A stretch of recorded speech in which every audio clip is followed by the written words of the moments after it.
Bonjour, pour ce 9e cours de culture scientifique, nous abordons la 3e partie d'une histoire des relativités d'Albert Einstein.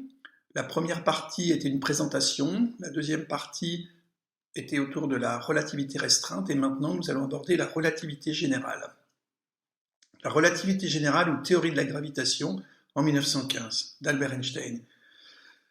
Il a dit de cette relativité générale la meilleure idée que j'ai eue de toute ma vie.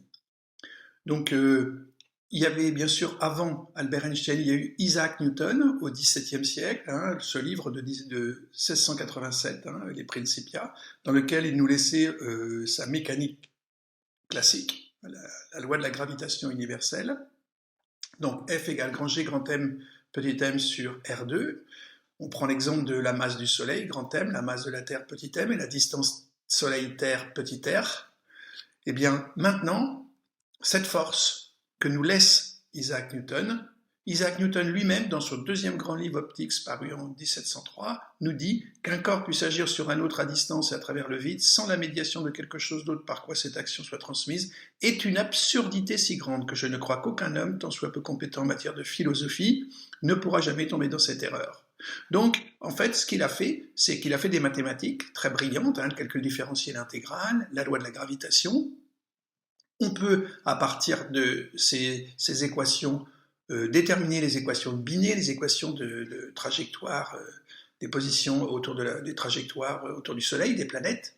Mais il dit, ce ne sont que des mathématiques. La physique, donc cette force qui agit sans l'aide de quoi que ce soit, il n'y a pas de câble entre la Terre et le Soleil. Donc il dit, c'est une absurdité si grande, incroyable, quoi, en matière de philosophie. Donc la philosophie, les philosophes de la nature, à l'époque on appelait les scientifiques des philosophes de la nature, ne pourra jamais tomber dans cette erreur. Nous sommes tombés dans cette erreur. Eh bien, un homme n'est pas tombé dans cette erreur, c'est Albert Einstein. Albert Einstein va nous dire, ce n'est pas une force, c'est une autre façon d'envisager la gravité à travers sa déformation de l'espace-temps. Mais Einstein savait qu'il y avait une force dans la nature qui ne s'intégrait pas encore dans sa théorie, la gravité. Elle influence pourtant tout phénomène physique. Il était évident qu'il devait élargir sa théorie. Pendant 8 ans, il s'est débattu avec la théorie de la relativité générale pour enfin trouver la solution. Le temps et l'espace ne sont pas seulement modifiés par le mouvement, mais ils le sont aussi par la matière. De grands corps célestes, comme notre planète, ralentissent aussi l'écoulement du temps.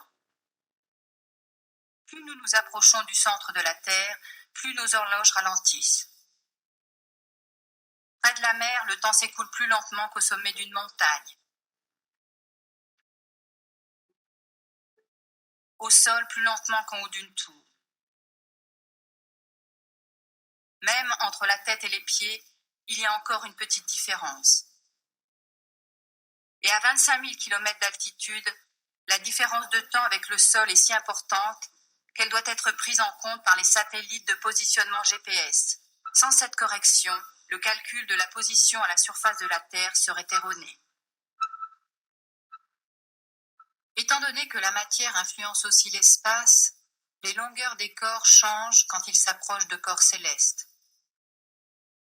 Donc avec la relativité restreinte, la vitesse modifiait l'espace et le temps. Et bien maintenant, c'est la masse d'un corps, la masse d'un corps céleste qui va modifier la durée et l'espace, le temps et l'espace. Alors, il y avait cette célèbre expérience de Galilée de la loi de la chute des corps, par quel principe dans leur action par la masse, et quelle que soit la masse des corps, les corps soient animés d'un même mouvement caractérisé par l'accélération de la pesanteur, indépendamment de la masse, ils chutent tous à la même vitesse dans l'espace. Donc Galilée a-t-il fait cette expérience? On ne pense pas. Mais peu importe. Pourquoi les corps chutent-ils tous à la même vitesse, quelle que soit leur masse? Parce qu'ils subissent une même déformation de l'espace-temps. Un autre exemple, par quel principe la gravitation et l'accélération ont-ils des effets indiscernables? On ne peut pas discerner la gravitation de l'accélération. La cabine est accrochée en présence d'un corps pesant, la Terre. La pomme et l'astronaute sont en appui au sol. Ils subissent la gravitation terrestre. Vous voyez, l'astronaute et la pomme dans cette énorme cabine. Ils sont loin de tout corps pesant. Regardez, on a imaginé après, ici, pour les images suivantes, la Terre, pas loin. Donc là, on se dit qu'ils sont très loin de la Terre. Ça veut dire que, mais suffisamment proches de la Terre pour qu'ils subissent la gravitation terrestre. De l'autre côté, maintenant vous prenez la cabine avec son astronaute et sa pomme. Ils sont là encore très loin d'un corps pesant, mais vraiment très très loin. On ne le voit pas, la Terre est extrêmement loin. Donc ils ne subissent plus de la gravitation de la Terre, ils sont en apesanteur. Ils flottent, comme on a envie de dire. Du côté gauche, maintenant, on décroche la cabine, elle tombe vers la surface de la Terre en chute libre. La pomme et l'astronaute vont se retrouver comme en apesanteur. Ils ne sont plus en appui sur le sol, comme ici, quand ils étaient suspendus, mais maintenant ils sont en apesanteur, entre guillemets, alors qu'il y a une pesanteur. Ici, maintenant, ils étaient en apesanteur, vous poussez violemment vers le haut, la pomme et l'astronaute se retrouvent en appui sur le sol, comme s'il y avait une pesanteur. Pourquoi ? Ils subissent la même déformation de l'espace-temps. Alors, dans ce livre Physique, philosophie et politique que Françoise Balibar a édité, a recueilli les textes d'Albert Einstein, il disait « Le fait que masse inerte et masse pesante soient égales amène donc tout naturellement à penser que le postulat de base de la théorie de la relativité restreinte, invariance des lois par les transformations de reste que nous avons vu la dernière fois, est trop étroit. Autrement dit, il faut postuler que les lois sont également invariantes par les transformations non linéaires des coordonnées du continuum quadridimensionnel. » Que veut-il nous dire ? La surface plane sert de symbole pour l'espace. Donc l'espace en 3 dimensions est représenté ici en 2 dimensions. Quand il augmente, la surface s'étire et se courbe. Lorsque la masse que vous mettez au milieu de cet espace représenté en 2 dimensions, la courbure crée la place nécessaire. La masse déforme l'espace-temps. Alors là, en 4 dimensions, c'est moi, nous sommes en 2 dimensions. Mais c'est une belle représentation que nous faire comprendre, ça veut dire la déformation de l'espace-temps par une masse. Ce fut le plus grand exploit d'Einstein. Il a tout simplement réussi à définir la gravité.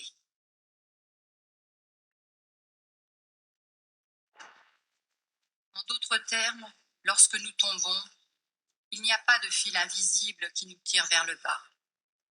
Nous tombons dans la courbure de l'espace-temps.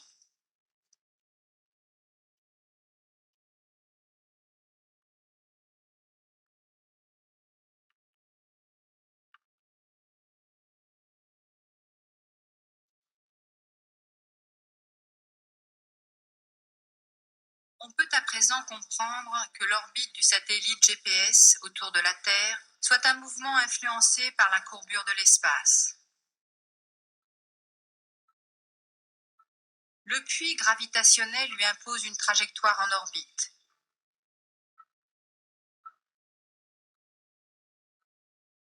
Sans elle, le satellite se déplacerait en ligne droite. La même loi s'applique aux planètes, qui se déplacent également en orbite à cause de la courbure de l'espace.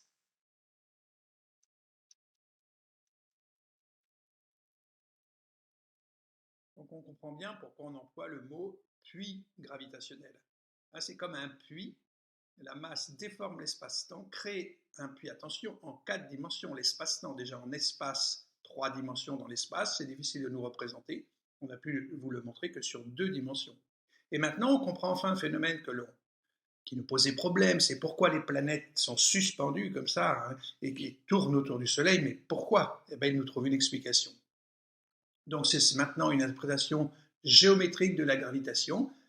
Cette masse déforme l'espace-temps autour et on voit cette trajectoire d'une planète autour du Soleil qui en est déviée et qui finit bien sûr par tourner autour du Soleil. Alors, une nouvelle incroyable, l'annonce le 11 février 2016 par les collaborations LIGO aux États-Unis et Virgo en Italie, c'est ces énormes structures qui ont détecté les ondes gravitationnelles qui avaient été prédites par Albert Einstein un siècle avant, en, je crois, 1916. Donc il avait soumis un article en 1915 et compte tenu les équations de la relativité générale, en 1915, il publie la relativité générale. En 1916, il présente un autre article qui étudie la possibilité de l'existence des ondes gravitationnelles, c'est-à-dire ces étoiles en fin de vie qui s'effondrent sur elles-mêmes et qui vont créer des rides de l'espace-temps et qui génèrent des ondes dans l'espace-temps, eh bien nous venons de les observer grâce à ces énormes structures Virgo et Lirgo. Alors maintenant les trous noirs, bien sûr, John Wheeler, cet américain physicien, a imaginé ce terme en 1967. Qu'est-ce que ça veut dire? C'est ce puits, ce fameux puits gravitationnel qui serait sans fond, sans limite. On comprend bien, hein? La théorie de la relativité prédit des courbures de l'espace encore plus extrêmes.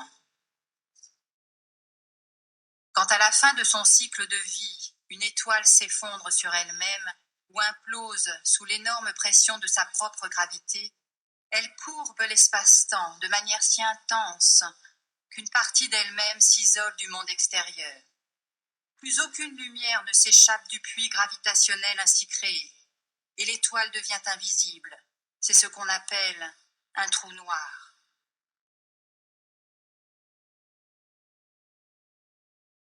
Donc, comme aucune lumière ne peut s'échapper, on l'appelle un trou noir. Il y a quand même un rayon autour de ce trou noir, sur cette distance qui est peut-être calculée. La lumière ne peut pas s'échapper, mais au-delà, bien sûr, elle peut s'échapper.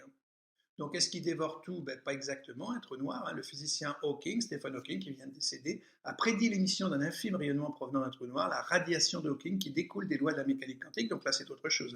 Il a prédit que quelque chose pouvait sortir d'un trou noir. Le centre d'un trou noir, centre du puits gravitationnel, qu'on appelle une singularité, puisque ça tend vers l'infini. Ce puits reste une énigme, puisqu'aucune théorie physique actuelle ne parvient à le décrire. En fait, seule la zone autour de la singularité d'où rien a priori ne peut s'échapper est bien définie. On peut facilement calculer son rayon, c'est ce qu'on appelle le rayon de Schwarzschild, qui dépend de la masse du trou noir. Regardez les dates de vie, de naissance et de mort de Karl Schwarzschild. Cet homme est mort dans les tranchées en 1916 pendant la Première Guerre mondiale. Il a pu calculer ce rayon, au-delà duquel il n'y a plus d'effet.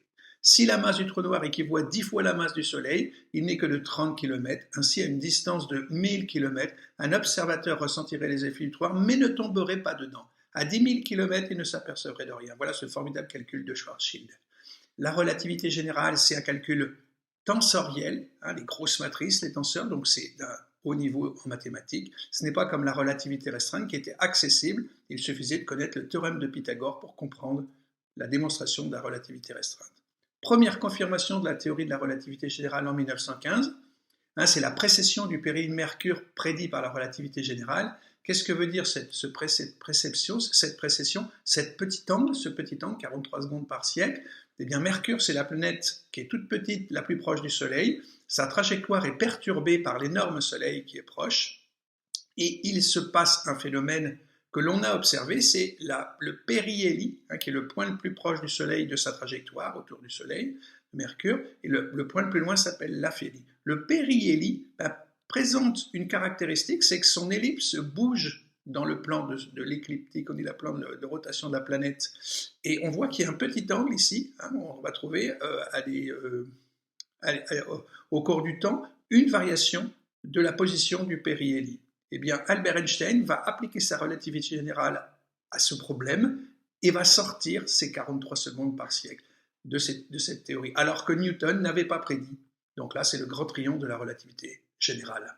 Seconde confirmation de la théorie de la relativité générale en 1919. Donc, dans un article de 1911, de l'influence de la pesanteur sur la propagation de la lumière, est-ce que la masse peut perturber la propagation de la lumière, la trajectoire de la lumière? Albert Einstein disait: j'ai déjà essayé de répondre dans un article paru il y a 3 ans à la question de savoir si la propagation de la lumière est influencée par la gravité. Je reviens à nouveau sur ce sujet parce que la présentation que j'en ai faite à l'époque ne me satisfait plus, mais surtout parce que maintenant je me rends compte après coup que l'une des conséquences les plus importantes de cette réflexion est accessible à la vérification expérimentale. Il résulte en effet de la théorie proposée que des rayons lumineux passant au voisinage du Soleil subissent sous l'effet de son champ de gravitation une déflexion, si bien qu'il se produit une augmentation apparente de près d'1 seconde d'arc de la distance angulaire du Soleil à une étoile fixe paraissant proche de lui. Incroyable! Va-t-on pouvoir faire une expérience qui permet d'observer la déviation des rayons lumineux par le Soleil? Donc, selon la théorie d'Einstein, la masse d'un objet comme le Soleil incurve l'espace et la trajectoire de la lumière est courbée lors de son passage au voisinage d'une masse. Arthur Eddington, le grand savant anglais contemporain d'Albert Einstein, va se procurer un article présentant la relativité générale. On est en pleine guerre 14-18, c'est la guerre entre l'Allemagne et la France et l'Angleterre. L'astronome anglais Arthur Eddington veut immédiatement mesurer la déviation de la lumière provenant d'une étoile lorsqu'elle passe près du Soleil, du corps le plus massif du système solaire, le Soleil, mais malheureusement, la mesure est difficile car le Soleil émet une lumière qui éblouit les instruments, de sorte que la lumière d'une étoile située dans une ligne de visée proche de celle du Soleil est totalement noyée dans la lumière Soleil. Notre Soleil nous éblouit si on veut voir une lumière provenant d'une étoile derrière notre Soleil. Eddington pense une mesure possible au cours d'une éclipse totale, très bonne idée, durant laquelle la lumière du Soleil est masquée par la Lune. La Lune s'interposant entre la Terre et le Soleil, on peut voir une lumière qui proviendrait de derrière notre Soleil. Durant une telle éclipse, il est possible d'observer des étoiles lointaines proches de la ligne de visée du Soleil. Voilà l'expérience. On présente un télescope, on observe une étoile lointaine, maintenant le Soleil s'interpose, la Lune nous permet d'observer cette lumière sans être ébloui, et on voit la position réelle de l'étoile et la position apparente de l'étoile. Donc il y a bien une déviation des rayons lumineux si on observe ce genre de déviation. Donc c'est la deuxième confirmation. La vérification va être faite par Arthur Eddington, des équipes qu'il va envoyer autour de la Terre, lors de l'éclipse totale du 29 mai 1919. On voit, là, l'astronome royal anglais, l'astronome royal anglais Sir Frank Walter Dyson comprend que l'éclipse de 1919 est idéale parce qu'elle dure très longtemps, 6 minutes. Et il encourage le gouvernement anglais à financer une expédition d'Eddington le long de la trajectoire de l'éclipse au Brésil et dans le golfe de Guinée. Le gouvernement anglais va accepter de payer des expéditions pour observer quelque chose qui ferait que la théorie de Newton serait supplantée par la théorie d'Einstein. C'est cocasse. Donc, les Anglais vont envoyer 2 expéditions, une au Brésil, une au large de l'Afrique, sur l'île Principe. La trajectoire de l'éclipse totale est celle-ci. Ils ont peur qu'il y ait des nuages dans un endroit, et en espérant que dans l'autre il n'y en a pas. Effectivement, il va y avoir, il fait pas beau donc dans le golfe de Guinée, l'île Principe, il y a des nuages. Par contre au Brésil, à Sobral, il fait beau. Donc ils vont mesurer la déviation, donc le résultat de l'expérience d'Eddington. Le trait rouge mesure la déviation de la position d'une étoile par la masse du Soleil lorsqu'elle passe à proximité. Bien sûr que les déviations sont toutes petites, les images d'étoiles floues, ça a été controversé, mais il a bien fallu accepter que les mesures sont d'accord avec la théorie d'Einstein. Aux planètes qui se déplacent également en orbite à cause de la courbure de l'espace.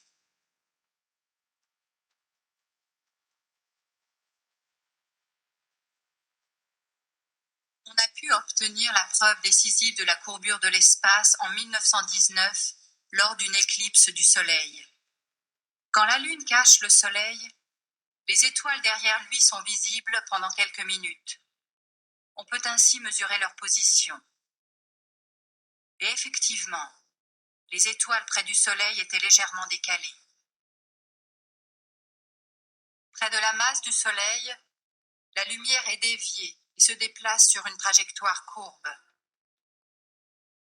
Ce fut la première observation palpable de la structure de l'espace-temps et le grand triomphe d'Einstein.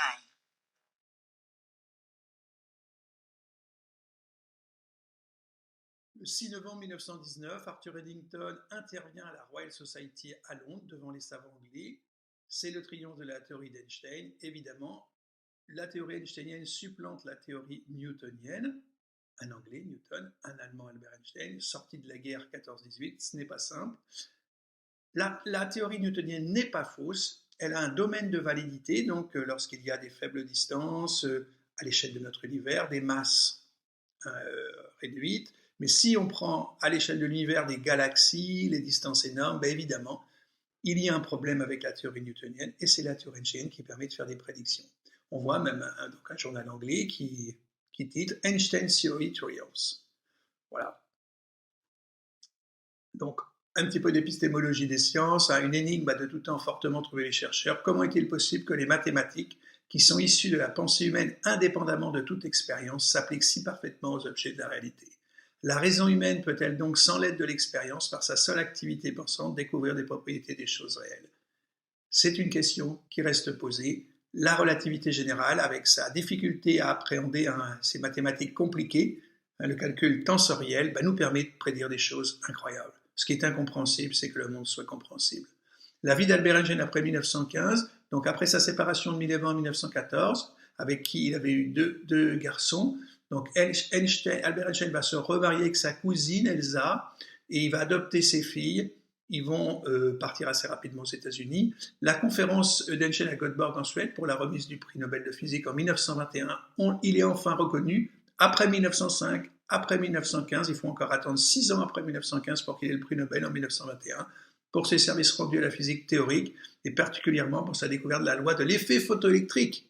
Il évoquera tout de même la théorie de la relativité, mais c'est pas pour ça qu'il a le prix Nobel. Donc là, on voit le roi de Suède, la 4e personne à partir de la gauche, au premier rang. Il vient à Paris, il est invité par Paul Langevin en avril 1922, mars-avril 1922. Il va faire des conférences au Collège de France, la Société française de philosophie. Il a eu une conversation avec Henri Bergson. Donc il est bien accueilli, on a eu peur, c'est un jeune Allemand, donc on a eu peur au lendemain de la Première Guerre mondiale, mais tout se passe bien, peu de gens connaissent Albert Einstein. Donc ce dialogue avec Henri Bergson est assez célèbre. Einstein conteste brièvement la distinction proposée par Bergson entre le temps du philosophe, le temps vécu et le temps du physicien. Pour lui, il n'y a qu'un temps. Qu'en pensent les journaux? Donc voilà comment on traduisait la pensée d'Einstein dans les journaux, dans l'œuvre, en avril 1922. 7 ans, les bienfaits de la science, cette femme très âgée, très marquée par le temps, dit « Le temps n'existe pas vraiment, ce monsieur Einstein est tout à fait un homme du monde. » Il pleut, c'est sûrement du beau temps qu'Einstein veut parler. Avouez pourtant qu'Einstein a révolutionné la science. Tant que l'Allemagne n'aura pas payé ses dettes de guerre, jamais. C'est la faute d'Einstein et les Allemands. Si les Allemands ne paient pas, il a dit que le temps n'existe pas. Comme le temps c'est de l'argent n'existe pas. On voit les commentaires, c'est incroyable. Donc voilà. Les célèbres dialogues Bohr-Einstein autour de la physique quantique. Donc il y a eu 3 moments célèbres dans les années 20-30, des dialogues entre Albert Einstein et Niels Bohr. On dit les grands-pères de la physique quantique, et c'est là que sont posés et décantés les grands problèmes de la physique quantique. Ça y est, il est connu, c'est la gloire, on le voit très simplement habillé, souvent jusqu'en 1933 avec sa seconde épouse, Elsa, jouant du violon. Il jouait dans un groupe de musique classique, il adorait jouer de la musique. Mais les problèmes vont arriver, la montée du fascisme, Hitler pour le pouvoir en 1933, donc il va partir aux États-Unis. Aux États-Unis, il va devenir une star, entre guillemets. On le voit avec un costume d'Indien, des plumes d'Indien sur la tête, une petite ficelle tenant ses jumelles, une phrase célèbre, une rencontre célèbre avec Charlie Chaplin. Einstein dit « Vous ne dites pas un mot, et pourtant le monde entier vous comprend » dans les films de Chaplin, Charlot. Et Chaplin lui répond « Le monde entier vous admire, alors personne ne vous comprend. Qui comprend la relativité générale ?» Donc on dit que c'est une première star médiatique au monde. Il y a une réception en 1931 à Berlin, on le voit, mais il y a la montée du fascisme. Donc on le voit avec Max Planck, qui restera travailler pour le pouvoir nazi. Donc on voit une phrase d'un historien de la Shoah: le socialisme était maître dans l'art de la mise en scène. Si les nazis étaient doués pour quelque chose, c'était bien dans l'organisation de manifestations de masse. Hitler était très éloquent, il savait comment enthousiasmer les foules. Donc en 1933, il va devenir chancelier et Albert va fuir. Lettre à un jeune Européen, donc déconseillant l'objection de conscience dans les années 30. Pour lutter contre le fascisme, il faut s'engager. Paradoxe d'un pacifiste, il conseille aux jeunes gens d'aller à la guerre, parce que les circonstances sont particulières. Il quitte l'Allemagne, il arrive à Princeton en 1933, il reste jusqu'à sa mort en 1935 dans Institute for Advanced Study de Princeton. Il sera là-bas, loin de la guerre. La lettre de 1939 au président Roosevelt, donc c'est plutôt Szilard et Wigner qui vont pousser Albert Einstein à envoyer cette lettre à Roosevelt, dans laquelle il lui dit « Roosevelt n'en tiendra pas compte, puisqu'il faudra attendre 1942 pour que le programme atomique américain commence. » Il dit dans cette lettre « Monsieur », donc il est adressé à Roosevelt, signé Albert Einstein, 2 août 1939, « quelques travaux récents de Fermi et Szilard, qui m'ont été communiqués sous forme manuscrite, m'amènent à penser que l'élément uranium peut devenir dans un avenir immédiat une nouvelle et importante source d'énergie. » Il n'avait pas tort. Certains aspects de la situation ainsi créée semblent demander une vigilance particulière et, si nécessaire, une action rapide de la part de l'administration. C'est pourquoi je crois qu'il est de mon devoir de porter à votre attention les faits et les recommandations suivantes. 2 points. Au cours de ces 4 derniers mois, il est devenu probable par le travail de Joliot, en France, Frédéric Joliot-Curie, Irène Joliot-Curie, radioactivité artificielle, ainsi que celui de Fermi en Italie et Szilard en Amérique. Alors Fermi a émigré lors de la montée du fascisme, il a fait comme Hitler, il est parti aux États-Unis. C'est lui qui va créer la première pile atomique sous les gradins du célèbre, c'est très célèbre, du stade de sport de Chicago, d'envisager la possibilité de provoquer une réaction en chaîne nucléaire dans une grande masse d'uranium, réaction par laquelle pourrait être produite une énorme puissance et de grandes quantités de nouveaux éléments analogues au radium des Curie. Il apparaît maintenant presque certain que ceci pourrait être réalisé dans un avenir immédiat, il n'a pas tort. Ce nouveau phénomène pourrait ainsi conduire à la fabrication de bombes et on peut concevoir, bien que ce soit beaucoup moins sûr, que des bombes extrêmement puissantes d'un nouveau type pourraient être ainsi construites. Une seule bombe de ce type amenée par bateau, on n'envisage même pas encore par avion, et explosant dans un port pourrait très bien détruire le port entier ainsi qu'une partie du territoire environnant. De telles bombes pourraient souvent bien s'avérer trop lourdes pour être transportées par avion, ça s'est avéré vrai dès 1945, 6 années plus tard. Les États-Unis possèdent seulement en quantité modérée des minerais très pauvres en uranium. Il y a quelques bons minerais au Canada et dans l'ancienne Tchécoslovaquie, mais la source d'uranium la plus importante est le Congo belge. Donc je passe les détails. Je crois savoir que l'Allemagne a actuellement arrêté la vente d'uranium provenant des mines de Tchécoslovaquie dont elle a pris le contrôle. Qu'elle ait décidé une telle mesure aussi rapidement pourrait peut-être se comprendre par le fait que le fils du sous-secrétaire d'État allemand aux Affaires étrangères, von Weizsäcker, travaille à l'Institut Kaiser Wilhelm de Berlin, dont Albert avait été nommé directeur avant 1933, où une partie du travail américain sur l'uranium est actuellement en train d'être répétée. Donc il sait très bien ce qui se passe en Allemagne. Werner Heisenberg, le grand de la physique quantique, restera travailler pour le pouvoir nazi. Ils sont plusieurs à être restés pour travailler. Donc, mais non, en 1945, lorsqu'on va envahir l'Allemagne, on va découvrir que non, les Allemands n'avaient même pas encore produit une pile atomique. Donc, ils étaient très loin de fabriquer une bombe atomique. Voilà. Alors,